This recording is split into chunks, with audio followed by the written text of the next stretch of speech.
Alfredinho, eu tomei a liberdade de chamar também a Ruth, que é para falar um pouco sobre a questão da assistência relacionada às mulheres, né? Então, queria também dar aqui a saudação, que é a Ruth, que é presidente da União de Mulheres, né? Hoje está no serviço de CDCM de Guaianazes, não é isso? E, claro, da Marcha Mundial de Mulheres. Compõe, né? Então, a gente está combinando aqui, cada uma tem 20 minutos, Ruth, para poder expor. De nós, a gente já tem 8 pessoas inscritas, não sei se ainda querem se inscrever aqui com a Miriam, tá? Dando o nomezinho. E aí, quando a gente já iniciar para plateia é ótima, né, gente? Para os militantes que estão aqui para dialogar conosco, aí a gente encerra as inscrições, tá certo? Ruth. Bom, obrigada pelo convite. Acho que do outro jeito estava um pouco melhor. Só. Isso. Obrigada. Bom, né, Julia? Não, eu posso ficar no cantinho ali, quer? Que eu acho que ali eu tenho um... Desculpa o tumulto aí, que tem a telinha. A tela tá incomodando, né?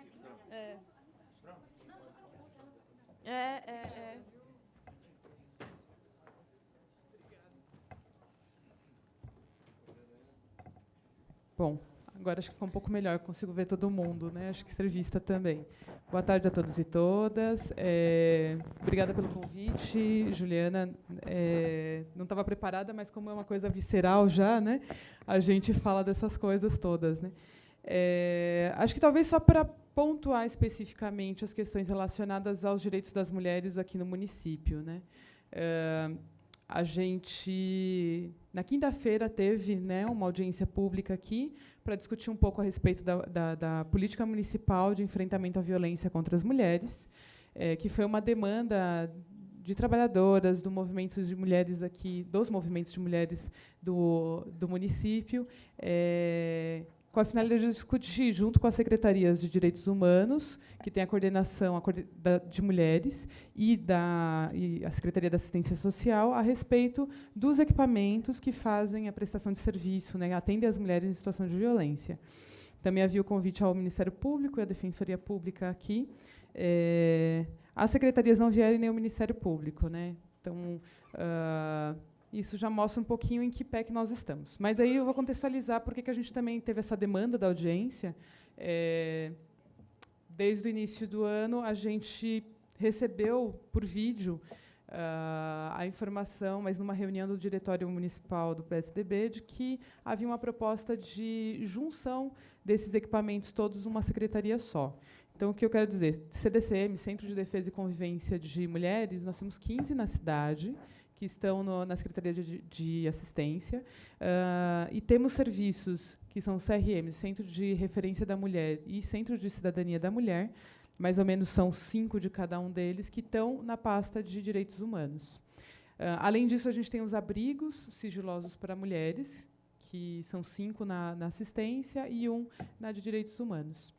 Para a gente foi primeiro que uma notícia não construída junto conosco, que estamos trabalhando há tanto tempo, né, com mulheres, e nos surpreendeu porque não necessariamente vinha baseada num estudo técnico que dissesse que isso ofereceria melhor serviço às mulheres.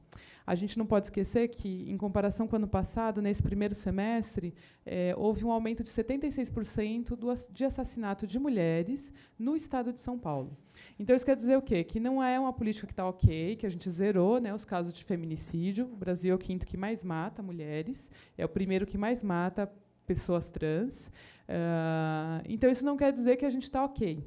Consequentemente, propostas de aglutinar serviços, de fechamento de serviços, eles vêm na contramão da garantia de que essas mulheres têm o direito à vida. É disso que a gente está falando, né? Hoje, ser mulher no Brasil, como há muito tempo, né, é risco de morte. E isso só vai piorando a partir do momento que você tem liberação de armas, entre outras coisas. Os serviços, especificamente, a gente vem em toda essa defasagem, né, reajustes dos conveniamentos, que já são insuficientes para a gente prestar o atendimento. O serviço onde eu estou atualmente, que eu coordeno, a gente vem trabalhando acima da capacidade. A média do ano passado, a gente é um serviço para 100 mulheres serem atendidas. A média do ano passado foi de 135. Essas 35 a mais, né, elas têm que ser contempladas com a multiplicação dos pães, que é mais ou menos isso que a gente tem falado, né? E aí a gente também tem que pensar o quê? Vou talvez elencar, para não me demorar muito na fala, o quanto que outras atuações, e que não o ataque direto, porque a gente está falando de ataques diretos aos serviços. Quando a gestão atual assumiu, a gente teve até uma manifestação em agosto, né, a Juliana também acompanhando a gente, por conta de ameaças de fechamento de serviços. E a gente sabe aquelas estratégias de que, às vezes, né, a finalização de conveniamentos, e essa finalização enseja o fechamento daquele serviço. Então, a gente tem sempre trabalhando com as mulheres da importância de que não fechassem esses serviços, né? Mesmo que tivesse nesse período de renovação ou de se fazer o novo edital para chamar novos conveniamentos. Mas aí eu queria apontar para falar que a gente tem essa atuação específica no enfrentamento, nos serviços de enfrentamento, mas se a gente for falar do direito das mulheres, de uma vida sem violência, ela passa por uma visão muito mais ampliada. Quando a gente fala de fechamento de CCA, que a gente teve muito fechamento de CCA nessa gestão, afeta as mulheres.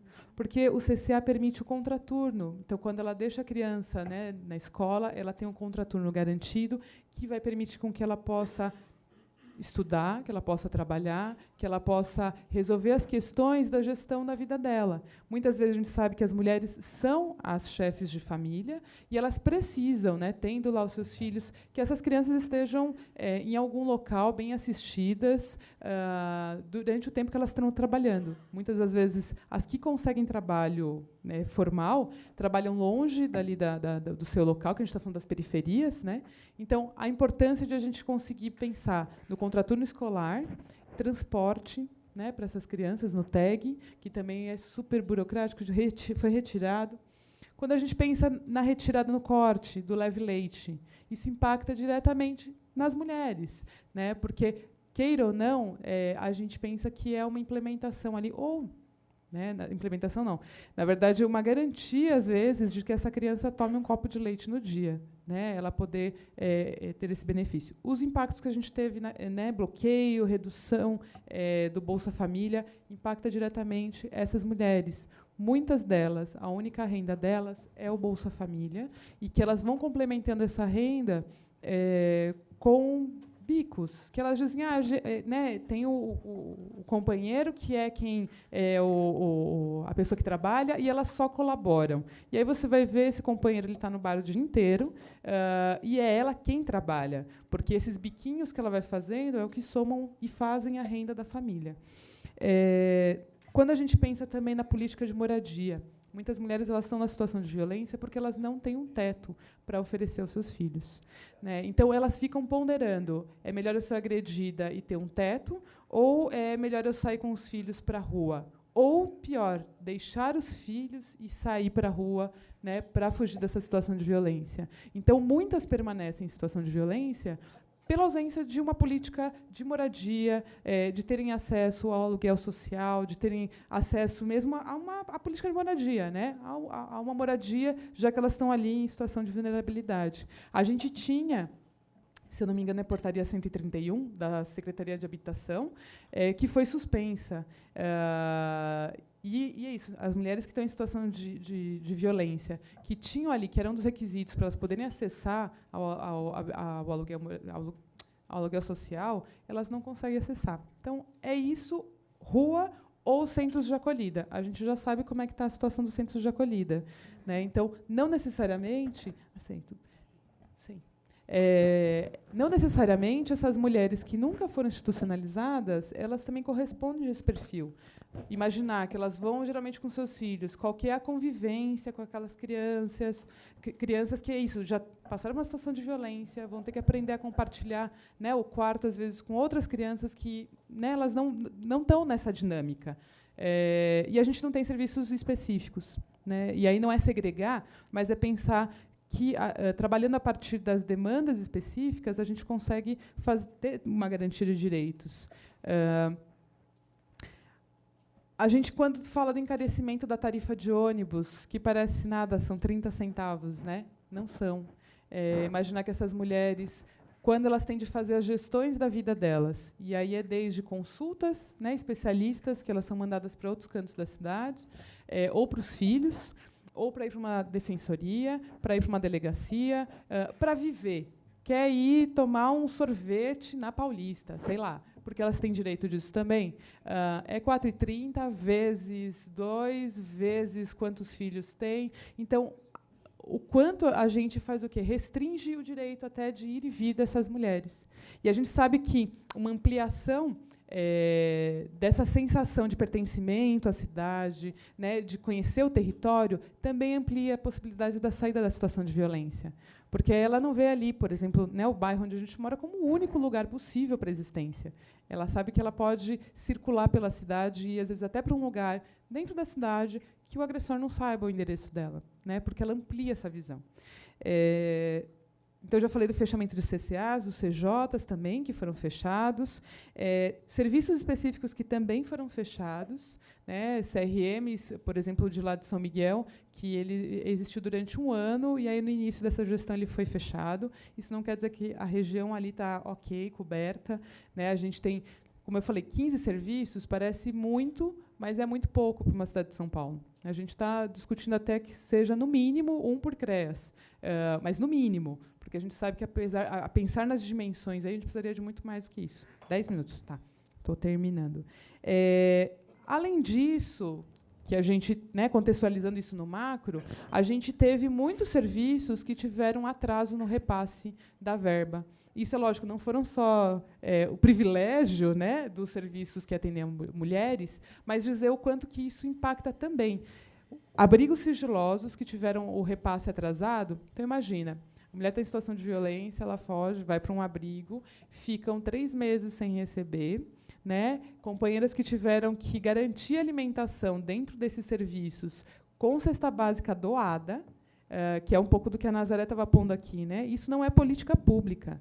Política pública não tem que ser caridade, né? Se eu consigo ali alguma coisinha, uma vaquinha, um chinelinho, não, né? Isso tem que ser garantia. Se elas estão lá dentro de um serviço de abrigamento 24 horas, eu preciso garantir 4 refeições para aquela mulher e as crianças, né? E aí, só para contextualizar isso, né, a gente está nesse cenário ainda de expectativa do que vai acontecer com os serviços que atendem mulheres, porque a gente não conseguiu se reunir com as secretarias, né? A gente sabe que fizeram reuniões até mesmo antes, né, na época que o José Castro estava. O Ministério Público, a gente tem, né, informação pelo ofício que foi apresentado de que estão discutindo um termo de ajustamento de conduta para algumas questões, mas isso nem garante que a gente vai manter os serviços que nós temos, né, nem garante a ampliação, que a gente já estaria para mais, né? A gente está falando que a gente precisa ampliar serviços, ampliar os recursos desses serviços e ampliar a visão de que o enfrentamento da violência contra as mulheres é delegacia. Não é delegacia, né, necessariamente. Vai depender da história dessa mulher. Mas o ampliamento é acesso à moradia, é acesso à saúde, é acesso à educação, é acesso a transporte, né, é acesso a um espaço de convivência como o que a gente tem lá no serviço, que ela possa também fazer outras coisas e se apropriar do seu corpo, da sua história, a partir desse espaço de convivência com outras mulheres. Porque a gente sabe que a saída, primeiro que uma saída para a situação de violência, ela não é fácil. Saídas fáceis não servem para a gente, porque elas não vão ser eficazes. E ela é coletiva, né? Não adianta a gente falar, ela saiu sozinha. Então, geralmente, você precisa de apoios. Então, a gente tem que pensar em propostas coletivas e para a nossa cidade inteira. E dizer que é isso. A gente não pode aceitar que outros serviços fechem, né? A ausência de outros serviços vai impactar diretamente nas mulheres. Então, era só isso que eu queria contribuir. Obrigada.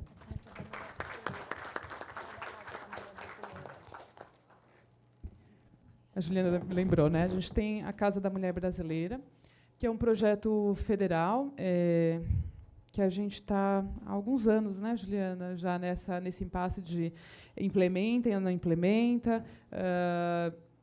Então, atualmente, o que a gente sabe é que ela acho que está concluída, né? Mas ela não foi entregue ainda à cidade.